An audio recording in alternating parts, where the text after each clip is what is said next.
Let me ask you something. Are you getting everything out of your rent-to-own business? If you're not an A-Pro member, then the answer is probably no. Look, advocacy is A-Pro's bread and butter. This is why they were created and what they do best. But here's the thing. A-Pro membership is about way more than advocacy. A-Pro connects you to the movers and the shakers of the industry, people who've been there, done that, and they can help you do it even better. A-Pro's monthly webinars give you expert insights and actionable takeaways. It's like having a masterclass for your business every single month. Got questions about complex regulations or sticky situations? No problem. A-Pro's legal hotline gives you direct access to experts who have got the answers.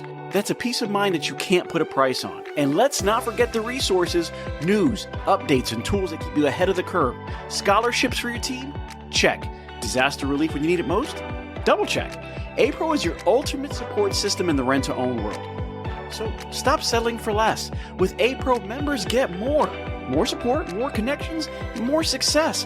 Head over to rtohq.org and join the A-Pro family today. Because in this business, more isn't just better. It's essential. See you at the top with A-Pro.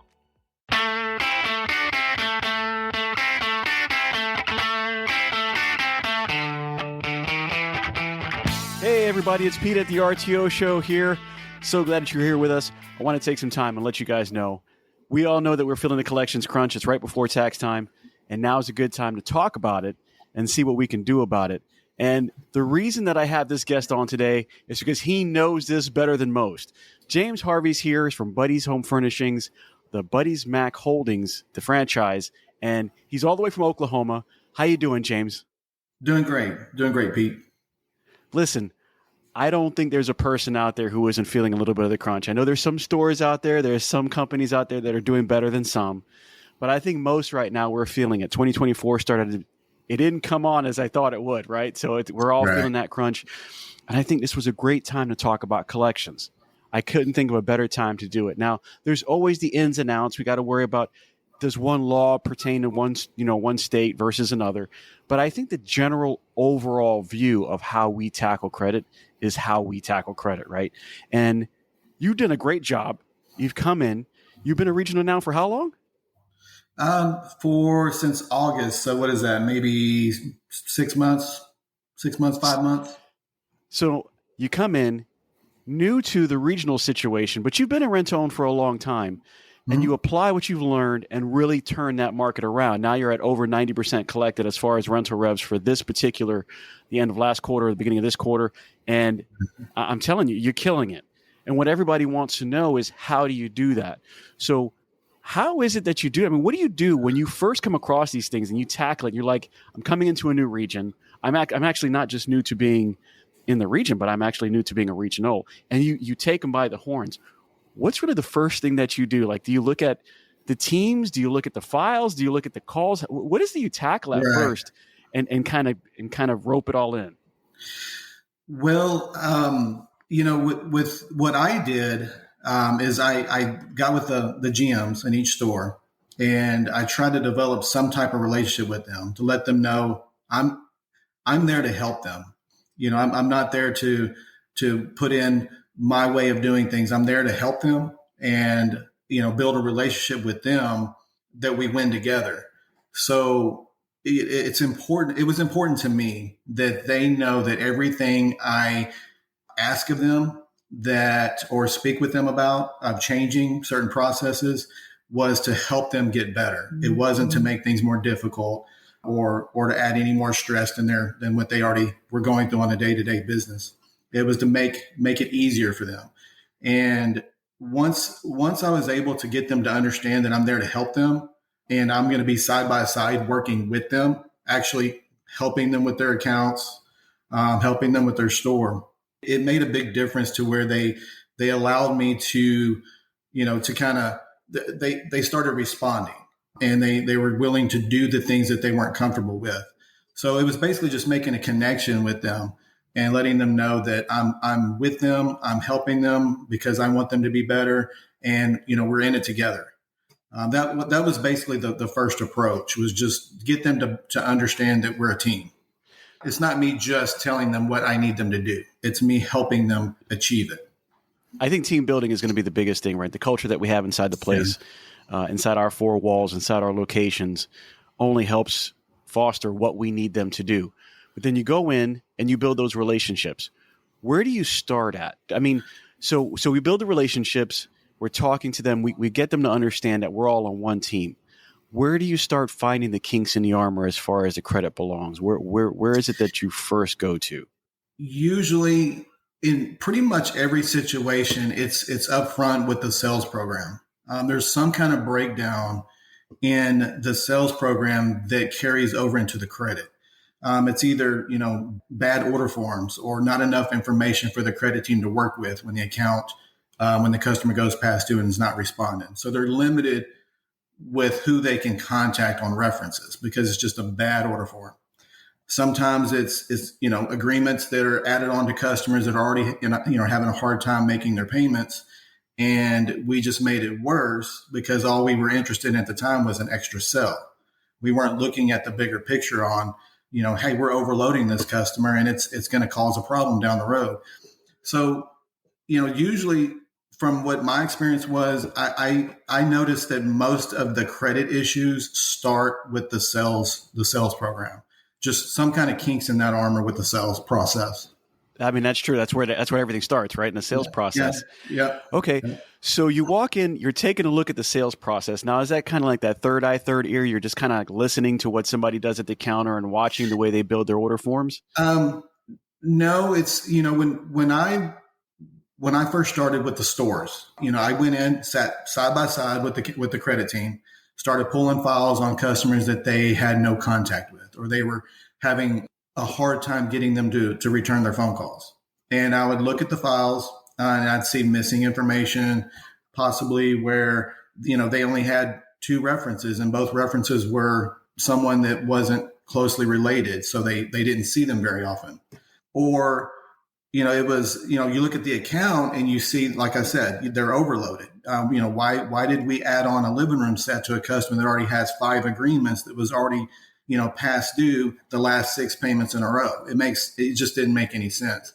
But, it was basically just pulling files and looking at each account as I'm sitting with the credit team and helping them call, together and showing them what to look at and what to identify. That's what you notice. And then, obviously when you can identify the sales issues, the breakdown, the kink in the armor on the sales, then you can start addressing that issue to kind of what they call stop the bleeding. If you got an issue where you got credit problems, first solve the sales process, and then that right there will stop future issues, and then you can just kind of tackle it from there.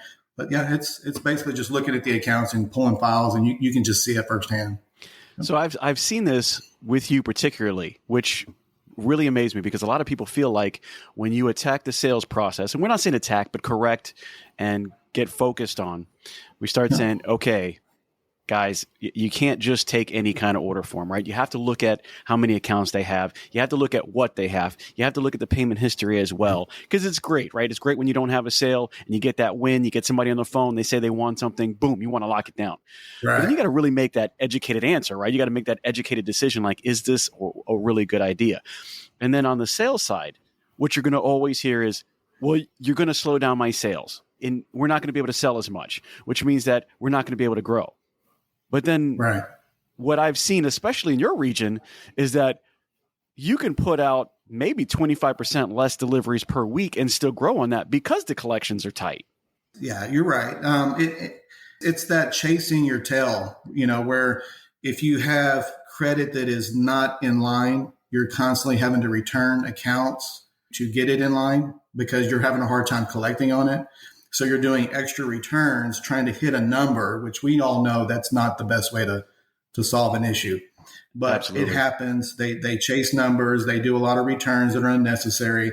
And to make up for it, they throw a lot of extra sales out to make up for the loss. So it's just a repeating, constant chasing your tail situation.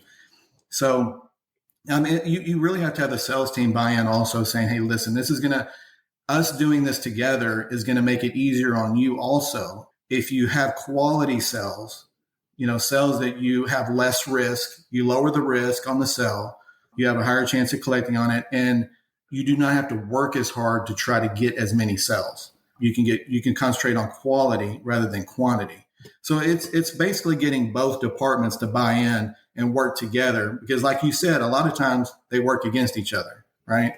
You really got to get them to understand the overall goal is to be able to collect on what you rent, and everybody's stress level goes down because accounts are easier to collect on.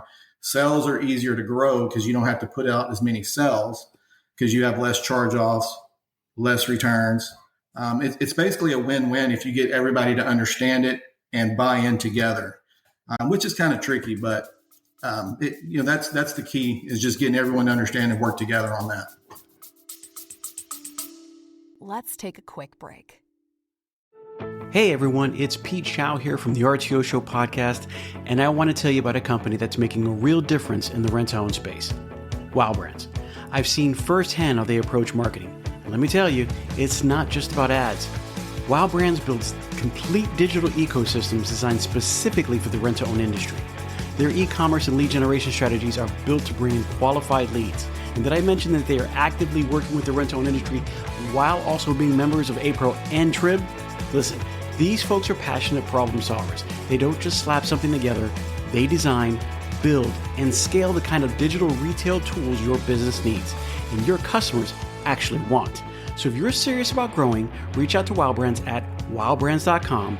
I trust them, and I think you will too. So you said something that kind of struck me, right? You've got to get the sales invested. In your opinion, in rent to own as an industry, do we cause our own problems? Do we separate sales and credit a little bit too much? I've even did that. I just had a sales meeting, and you know what? I did have a couple of credit guys there, and it was nice to have everybody in the room. Is that an approach that you wanted, that you say you should probably take, is have the sales and the credit maybe in the same credit meeting? Yes, I think that would be great, because you're all working for the same goal: to grow the store, to collect the revenue, grow the store. And one needs the other together on the same page. It's not two separate departments. It's actually one store, one goal. You just have everybody with different responsibilities to reach that goal, but they still have to work together. So yes, if you can get them all in the same meeting to understand how it all collaborates together, that is the best way to get everyone to understand that they're teammates. They're working together on this. It's not, well, I need to put out 30 sales, and the other team saying, well, I need to close at 8%. It's like, what are we going to do together to be able to collect a certain percentage of money and grow the store? So yeah, absolutely. So you said you grab the files, right? You sit down with the credit team. Who do you really talk to first? Is it the credit team, or do we talk to management first? And when I say management, I'm talking about like the GM at that point in time. Are we talking to the credit team first, or are we talking to management first? Like, what, the chicken or the egg, right? Who do we talk to first? Well, first, once you identify some of the issues, which, like we discussed, then you get I get with the GM, because you have to have the GM. The GM is the backbone of the store. They have to be able to hold the line. They have to be able to set the standards and the expectations of their staff. So I get with them. I explain everything in detail of, why we do certain things. You have to break it down to them. Like, this is the reason why we have this certain process. This is the reason why we need to do this specific task. And once they understand, and you break it down and explain it to them detail for detail, they're more willing to buy in and commit to it. And once they do that, then it's just basically holding them responsible to the overall performance, because they're going to drive their team in the right direction. They're going to hold their staff accountable to that standard.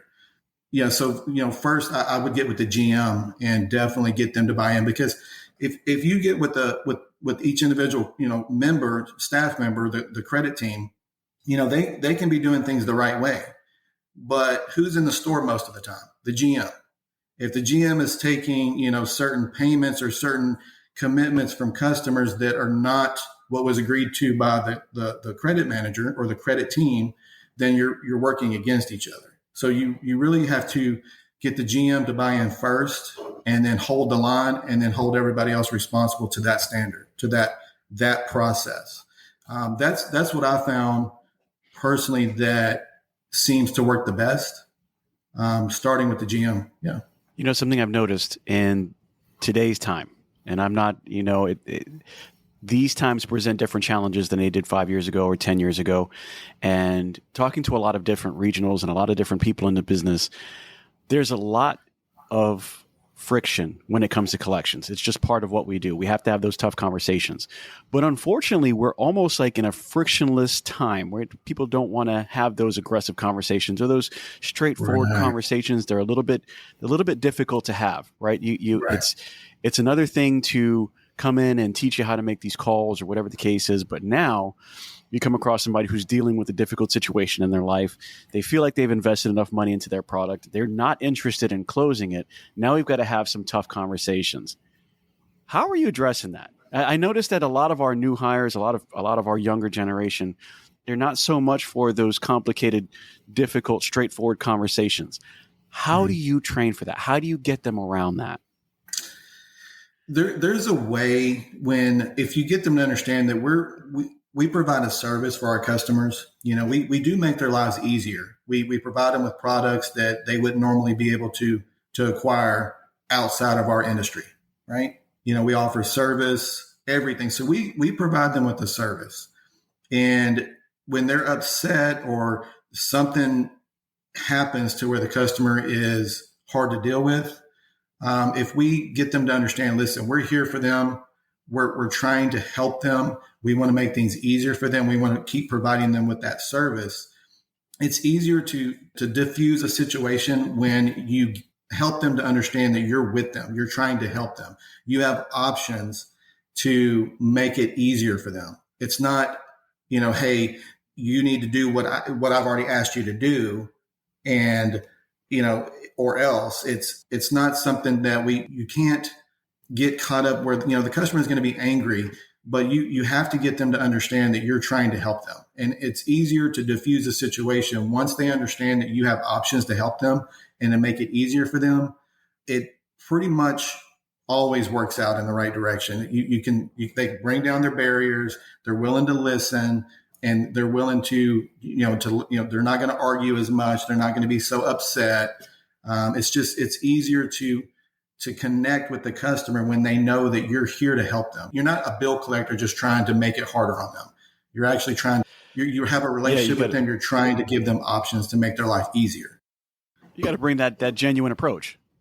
Yeah, absolutely. I mean, and you have to believe it. I mean, you can't just put on a fake smile. I mean, you really have to understand that, these customers, they have a hard time in life. A lot of them do. They've got, bill collectors calling them, as far as they're concerned, we're just another bill collector. And once they understand that we're not a bill collector, we're actually trying to help them, get through their difficult financial situation. It's easier for them to look at you as a partner rather than just a bill collector that's just, another one on their list that's been calling them all week long. It really does help them it opens up the communication lines where they're more willing to talk to you. They're more willing to return phone calls. They're more willing to let you know, what is going on exactly in their life and not make up excuses so that you can have options to help them. But it's definitely just getting them to understand that you want to help them. You are going to help them. And, that you're not just another bill collector. You have a relationship with them, and you want to keep that relationship with them. That tends to help a lot. So recently, and even in the past, some podcasts that I've had and some coming up in the future, we've had an automated collections platform that has come about. Right. And in the last year, even at RTO World 2023, came out in the RTO2 paid automated collections platform, because I believe that there was a drive towards automation and to help clear some of those difficult conversations that some people just really don't like having. But you've been able to collect and be able to do this on a human element without AI, without a lot of extras. In your opinion, do you think that it's possible to really go to a platform like that and to be successful? Are you hopeful for that? Or how do you feel about that? I don't think it's the best option. It might be the easier solution, in theory, but you lose that one-on-one relationship with the customer. I feel like it's important to have an ongoing relationship with them, to where you're working with them through their hardships. And if it's just automated or anything like that, it really takes away a lot of your what we're in business for, is to build relationships, build our business through that. And I feel like that would hinder that automation. It would take out the human, the personal relationship away. I was thinking about that because I'm from an older generation of rent to own, maybe not as old as others that have started this and been in this a lot longer than I have. But that human element, that relationship element that we usually build with our customers won't be there. But then there's also the flip side of the coin, where they're like, when you want something, you pull out your phone, right? When you want a pizza, you pull out your phone. You want groceries now, you pull out your phone. Almost now, everything on Amazon, you have all these different capabilities to do that. So why not rent to own? And I think the biggest difference is I just don't have a relationship with the pizza guy. I don't have a relationship with the Amazon delivery guy, because it's not only is it just a retail situation, but once I pay for it, they're here and they're gone. And if they had a different Amazon driver or a different pizza driver, or if somebody at Alibaba was different, I wouldn't know. But then I would know if I had some different phone calls coming from the place that I see weekly, bi-weekly, or monthly. So I guess the bigger question is, can we be out collected by AI? Do you think that are we facing the John Henry story where we're like trying to cut down the trees and somebody's got a chainsaw, or is it something that we can come out of because we're building relationships? Because I mean, another thing too is, like, when you come across these hostile situations, I think that, yes, it's difficult, but at the same time, if we come out on the other side of that, we can actually be better for it in the relationship to our customers and the relationship they have with our organizations, let's say Buddies or Aaron's or Rack or wherever. They're better for it because we were able to come out the other side and say, hey, we understand that there's a disagreement. Let's talk about it versus not. But then, you have those mass texts, those mass availability where somebody can just pay over a card. I'm wondering if the hybrid system is really gonna take off. If it's really gonna make a difference. And I guess, like, if I'm hiring somebody, right, I want somebody that can have those conversations. Like, for instance, when you're doing hiring and you're bringing somebody in, we're not talking about an automated collections platform. We're talking about somebody that's going to make these phone calls and be friendly, especially because you're in the state of Oklahoma. That's a very friendly state, right? Mm-hmm. Like, what do you look for in those new hires and those people? Is there something about their past or something about their traits that they have that you think would make them good in a collections position? That's a good question. Really, honestly, I think that what we do in accounts or the collection part of the business, that can all be learned. It's just a process. It's just following processes. The main thing that I like to look at is, are they able to communicate? Are they able to connect with people? Are they able to have a conversation with customers on a personal level, to where they're looked at as friendly, not as a transaction, not treating the customer as a transaction? Because anybody can call a customer and just let them know what they owe and work out a payment. But it's the whole call in, asking how they're doing, just having just a normal conversation with them. And if I can find someone in an interview that, shows that kind of skills, to where they're able to just communicate and just, make a connection with people, then anything else you can teach them. It's not, we can teach them all the processes. That's not the problem. It's really hard to find someone that can make a connection with customers, to get them to build relationships, to where that customer calls them when they have an issue. That customer will contact them when they can't make their payment, rather than, avoid us, things like that. So yeah, it's basically just the ability to have a connection with people, and not real shy, but kind of outgoing a little bit. As far as the background and experience, I don't think it matters. I think everything we do, we can teach. We can show them. It's not a problem. So we're hiring the people, not the skills, right? Absolutely, man. Absolutely. You said it perfect. Hire the person, teach them the skill. Yeah. So the way you describe it, because and generally in this channel, we always say this, and I've said it since the beginning, there's usually one or the other, right? Whether you're 51% and 49%, it's usually your sales or credit. And one of the reasons I want to bring you on, because I know that you're a credit guy and I know that you can do sales. That's part of our job. That's what we do. But like, Right. as you're describing what you would think is a perfect person to come on, or somebody that would be better at collections than others, I'm going to be honest with you, man. It doesn't sound that different than what I would hire for a salesperson, right?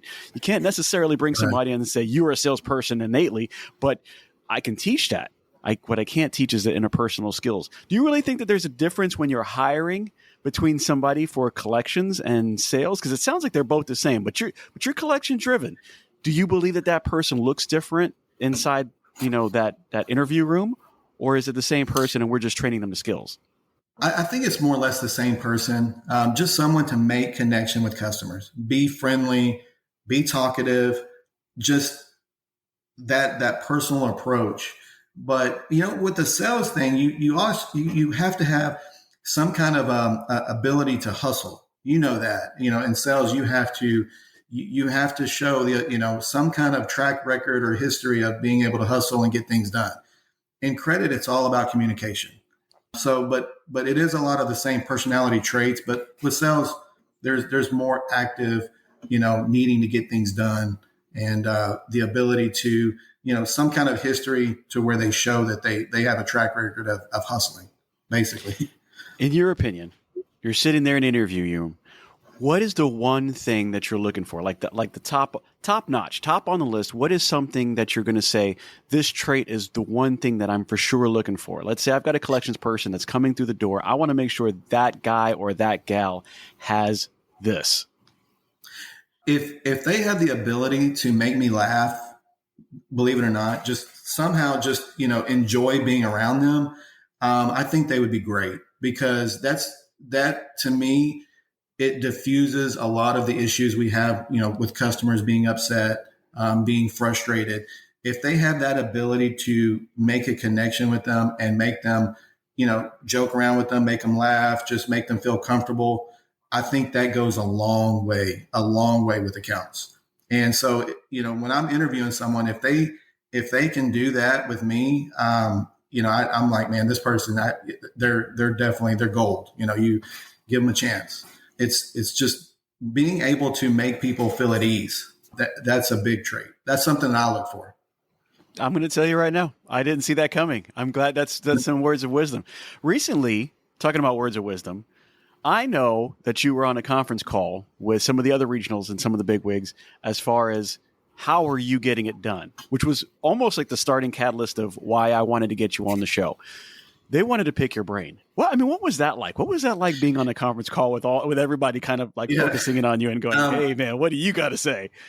Well, I mean, it was fun. It was something new. But that whole conference was about processes, what we do, what are we doing that is different than everyone else to get customers to respond? Because the issue across the board was, they spend a lot of time calling customers, or they make field visits to their home to try to make contact and no one answers the door.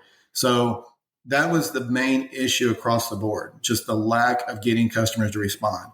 And, what we shared was, different tactics, I guess, that we use to get the customer to respond, because that's basically what it's about, being able to get the customer to communicate. Because if they communicate with you, then you can work out all the other options.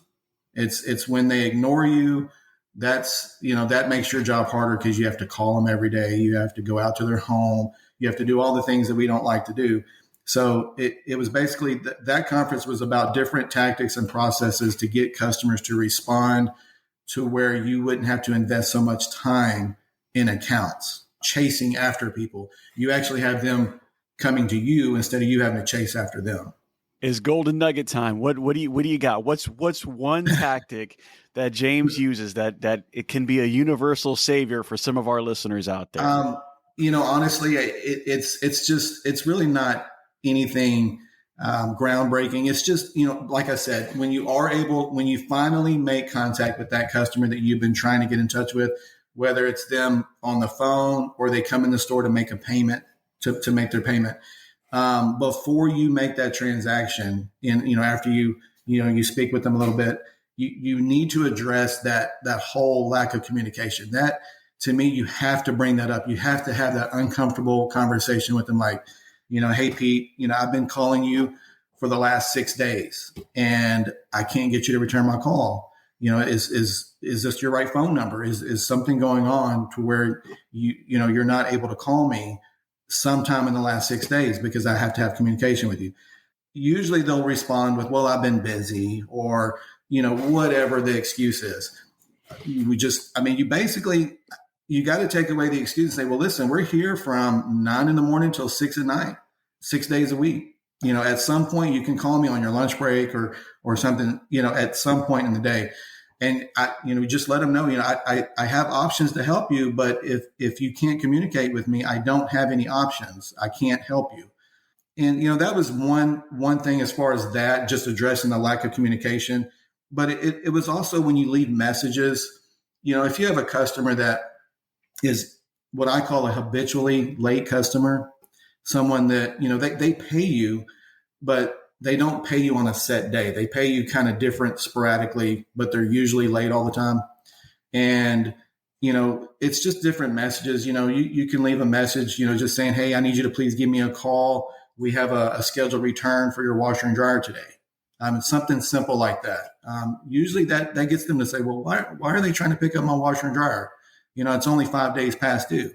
Well, when they call you and saying, hey, I'm going to be in on Friday to make this payment, that's your option, or that's your opportunity to tell them, well, hey, that's no big deal. I'll take care of it. I'll take you off the return schedule. But if you don't communicate with me, it gets automatically generated to a return schedule. So please, you have to call me. You have to return my call. If you can't make it in, you need to call me. It's just basically emphasizing the communication.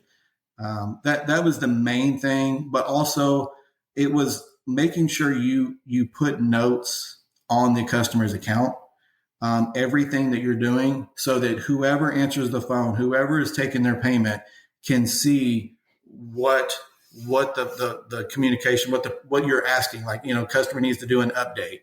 All the phone numbers are disconnected, or, customer needs to update their card on file, or, please, counsel the customer about not returning phone calls.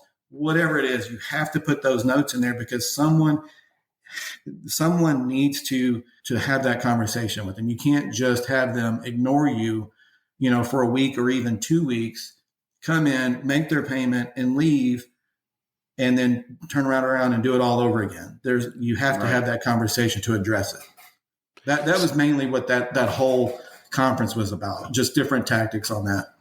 So we're talking about bringing people in and the traits that you look at versus the skills. You're getting the buy-in from the GM.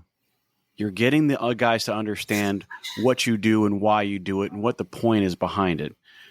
When do we start diving into the brass tacks of it? When do we start going into why the revenue percent collected is really important, or diving into the payment history and saying, okay, Bob, let's take a look at the payment history, and we're going to take a good look at this and say, it just seems like they keep paying every 15th, but you have them due, on this particular date, not on the right date, or biweekly or weekly, or there's something going on, or maybe the account is overloaded. When do you really start diving in and dissecting those kind of things? Obviously, having the customer set up on the right due date, but explaining to your staff in the stores, your GM and all them, let them understand that we pay depreciation on everything that's on rent, right? So anything that is in a customer's home that's on rent, we make a payment each month in depreciation. So if the customer is not paying you on time, or paying you a certain amount within a monthly period, then you're paying for them to keep it and not pay you. Which, if you break it down into just basic, like, listen, you're paying for them to have this item that they're not paying you for. You're providing a service, you're paying a fee for them to keep it. You have to be able to collect on that. But as far as having the customer set up on the right due date, the payments that they make, if they're set up on the 15th of the month and they pay you 2 weeks late, well, chances are you didn't collect anything for that month, right? That whole month has gone by and they haven't paid you since the 15th of the month before, and they're paying you again at the beginning of the next month. So you just went a whole month with zero collected on that account. So, that's something that they need to be aware of. If they have someone that is set up monthly or semi-monthly and they miss a payment, it's more crucial that they handle that customer to pay on time, because they don't have the ability to catch up right away like a weekly customer does. So your percent collected is obviously going to be affected if you can't get that customer to make the full payment and not the partial payment when they're due, anything other than weekly. But as far as the percent collected, it's just full payments. We don't do partial payments unless it's an extreme situation. It's the full payment, and we really follow through with emphasizing and focusing on, if we're going to help a customer, there has to be a time within the next week or so that they're completely caught up. It's not carrying a partial payment every single payment.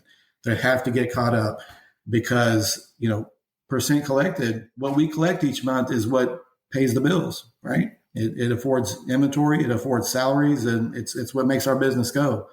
And, you gotta be able to communicate with the customer that that's important. To pay us, for our services that we provide on time, so that we get that full payment. I'm gonna tell you right now, I think partial payments are killing us right now. I think we're in a time of partial payments, especially when you start going into a time where there might be a little bit more money out there than there usually is, and then those funds are like, I will kind of push this along and I'll kick the can down the road as long as I can until I get that payment. And so you have those months where you're suffering because people are like, I'm going to get it. And then I think we have some collections people that don't understand how difficult it is to run a business that way when you're running your percent collected down or you're not taking those full payments, and it really starts beating on you. But then there's the other side of the coin, right? The customer side of it. And they're looking at us like, you guys are killing me, right? You're calling me all the time. I really don't have all the money.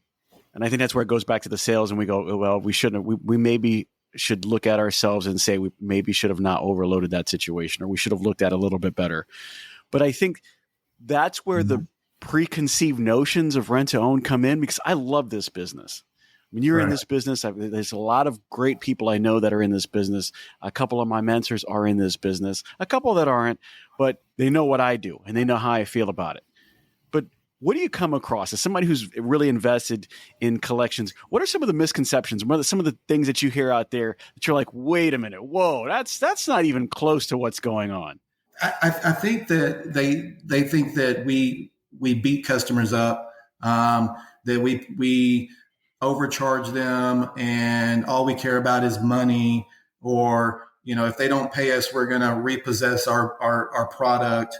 All those that is not even close to the truth. We know that. I mean, we're always trying to help the customer keep the items, to own the items. All we're trying to do is just get them to make us more of a priority to pay us on time. That's all. When they have certain situations that arise from time to time, we're there to help them. If they miss work because they were sick, we're going to help them. If their car breaks down and they can't make their payment, we're there to help them. But anytime other than that, they need to make us a priority, right? So the misconception is that we don't care. All we care about is money, and if they don't pay us, we pick it up. I think that is not the right idea of the collections department. The collections department is to help people keep their items, to build relationships with them. But at the same time, we still do need to hold them accountable to the agreement that they made with us and for the services that we provide. Definitely, we're not a repo company. We're not trying to return everything that someone can't pay for. That's a huge misconception. Well, I always hear, and I've heard it for years. I've heard it since the first year of here, and I've been here 19 years, and I hear it. You guys wait till the last two payments, and then you come pick it up, and it's like, I would rather not. I don't even know how to emphasize that anymore. I'd rather not get it, and it just seems like, as the world goes round, it's usually in those last few payments when you've had something for a little while that they start getting the toughest. And it's like, I really want you to keep it. Like, I really, really want you to keep it. There is no benefit for me closing out this relationship by picking up something that you've invested long, hard time and money into, and including ourselves, right? Because we have to open that relationship, and then we have to sustain it with being there, having somebody to call when you have a service issue, or somebody to call when you have a credit issue, or anything in between. We have to keep a store open, and we have to manage it through all this time frame. And closing the relationship that we have with you at that last critical moment is probably the last thing that we want to do. Yeah, it's not good. And I don't know. We're going to have to start putting that. We don't want it on the last payment. We're going to start putting that on our receipts. But James, it's been great to have you on. Listen, anything that you want to cover before we call it a day? Any great words of advice or words of wisdom that you have from a collection standpoint? Man, the only thing I can think of, honestly, is just, you got to get everybody on the same page, everybody to work together, and make communication with the customer the number one priority, above even taking their payment. I know that sounds crazy, but if you can establish a customer that communicates with you and keeps the line of communication open, it will make lives a lot easier at work, less stress. It really changes the dynamics of what we do day to day if you have customers calling you rather than you having to chase after them. So just make the communication with the customer the number one priority, and making them understand that, and keep that line of communication open with them. Well, we're going to take those words of wisdom with us. We're going to talk to the GM first and make sure they got their buy-in. And we're going to talk to the sales team and let them know there's got to be good reason why you're doing what you're doing. I'm going to sit down with training staff as far as the collections go and make sure that they understand what they're doing and how they're doing. But number one, open up that line of communication with some clear dialogue and let them know we are here to help. We are not here to just, like you said, we're not a repo place. We don't want to pick it up, but we do have to have open lines of communications, making sure that when you bring people on, they make you laugh, right, James? People that make you laugh, because you're hiring the people and not the skills. Don't let those preconceived notions about what collections is already going through really get to you, and let them know we're here to build those relationships and we're here for you. Listen, James, I'm really glad that you're on the show. Everybody, I appreciate you listening and watching. And if you have any questions for James, hit us up on the show, Pete@thertoshowpodcast.com, or you can go online to the website at www.thertoshowpodcast.com. Come and see us. You can find us on social media, send us some DMs, or just click a like and follow us anywhere you can. James, once again, we do appreciate your time. And I'll tell you guys, as always, keep your collections low to get your sales high. Thank you.